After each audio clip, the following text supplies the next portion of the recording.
I'm a little bit upset about free speech. It's being abused by individuals and not being protected on other individuals. Now, look at this. Let's get one thing straight. Not all speech is protected. This man isn't sharing an opinion. He's grooming children and glorifying murder and inciting violence and even suicide. That's not free speech. That is criminal behavior. And the First Amendment stops the government from silencing ideas, but it doesn't shield people from accountability when they encourage kids to kill. So I want you to check this out and you give me your opinion about what you see here. Let's see. Let me turn my camera around and I'll show you what I'm talking about. Now look at here. Now pay attention. The 17-year-old shooter left behind a manifesto that indicated he had been influenced at least partly by Manadio's hateful propaganda. Yes! Yes! Let's go! Influencing to kill. Listen to that. What's up? Yeah, propaganda's so strong over here. I'm gonna get all these Look at that. to kill each other. Going to get them all to kill each other. Now, let me ask you a question. How is that supposed to be protected? Why is he getting away with that? Why don't they stop him right now? I mean, he is encouraging people, kids, to go around and shoot other kids and other people. Here, where's that other one at? Yeah, this one here is very disturbing what he did. Here, let me go a little bit more. Okay, and check this out and be appalled by it. All right, here we go. If he's going to commit suicide. Dude, what are you doing hanging out with this? And here a pair of teen boys horse around with what could be real guns, and a black kid sticks a gun to his own Look at head. that.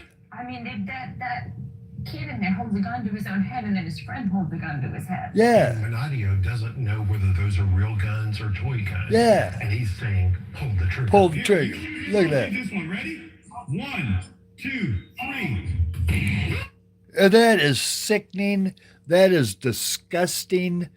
That man should be shut down immediately.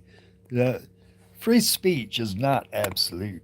The founders, whenever they made the First Amendment, they didn't make it so that people could go around just talking any old kind of garbage and hate speech or, like going up and yelling fire in the theater or whatever, right? You have freedom of speech so that you can criticize the government without worrying about getting thrown in jail or something. That's what freedom of speech is all about. Because back then, King George, he would have hung you if you would have said, like, King George sucks or something like that, right? He would have totally drawn and quartered you, hung you, threw you in prison, whatever, because you don't like what he's doing and you say something about it. And that's what the founders were worried about.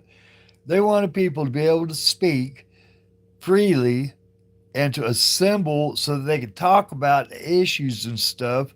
And the press, they're supposed to be able to report the issues to you without like worrying about the government interfering or shutting them down. But hey, the press, being a constitutionally protected entity, they owe it to the people to tell nothing but the truth. I mean, how else are people supposed to be able to make up their mind about who to vote for or what policy to support?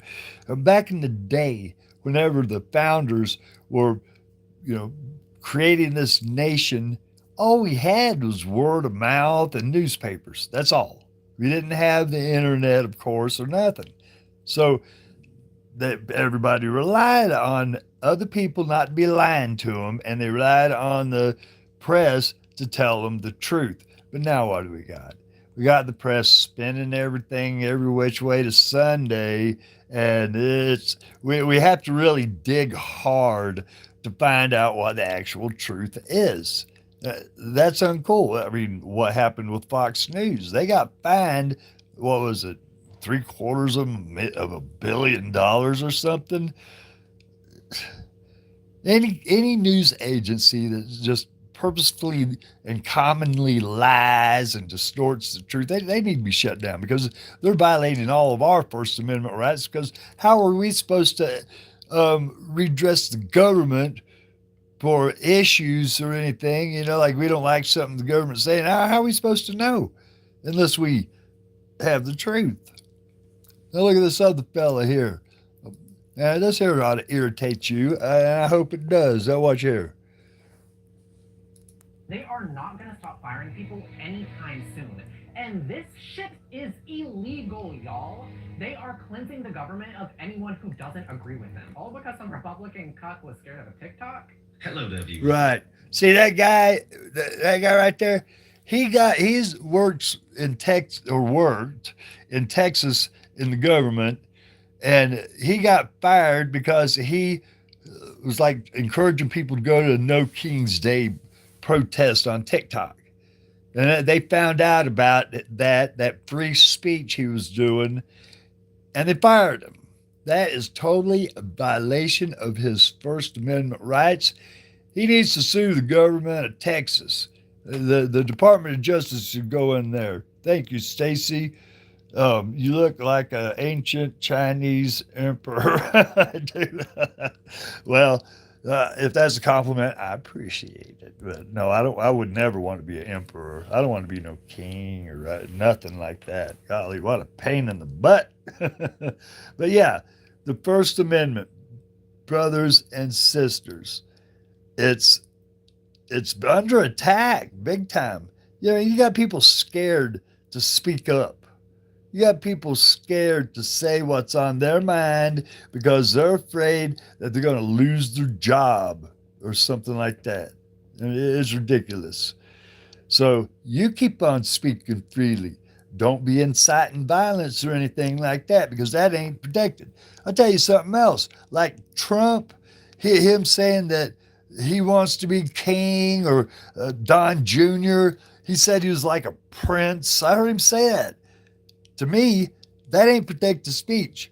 Anybody that says they want to be a king or a monarch or something like that, or a dictator in this country, that's fighting words.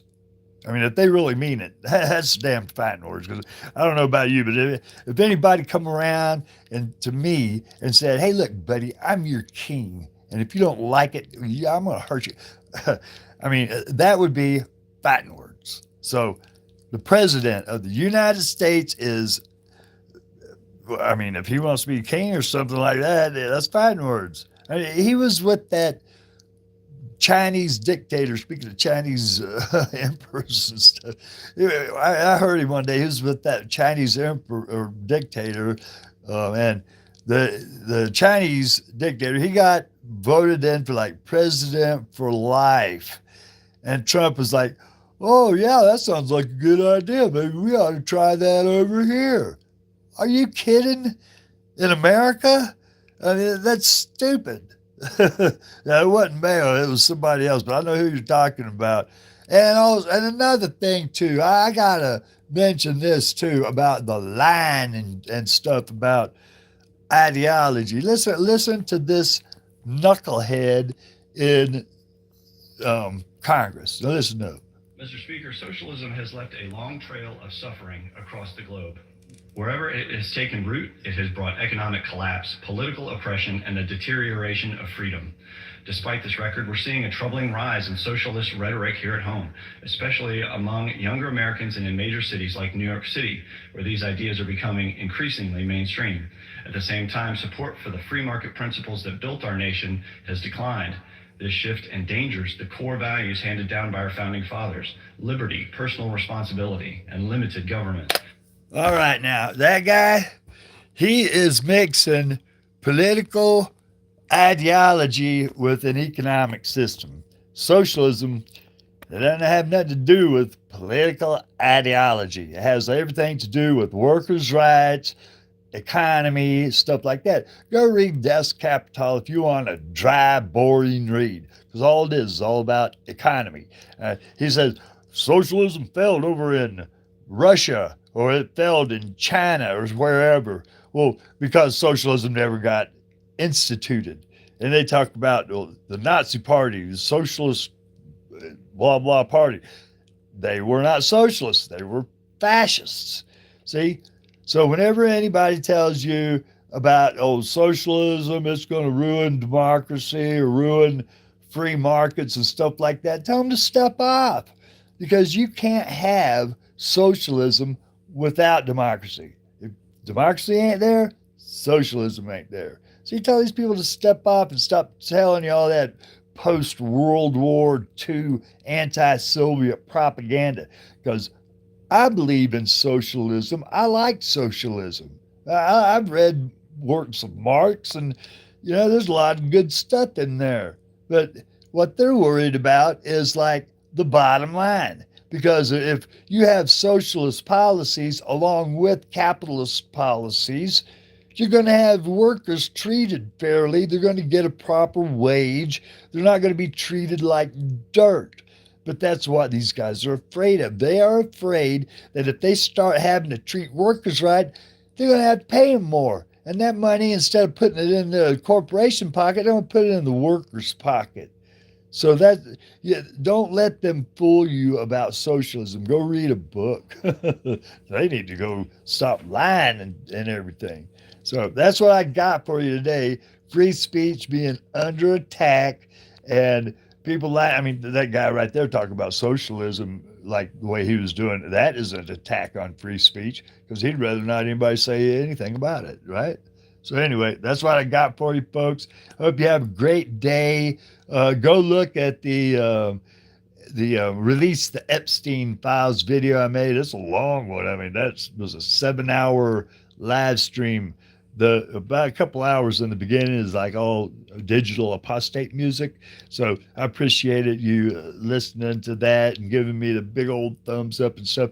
But wander on down further in that video and you'll see what happens. Only one person voted to not release those files. One person. Well, what is he, like a thrall or something? Anyway, you guys take care of yourself. Love you all. And we'll talk to you tomorrow morning. Bye-bye.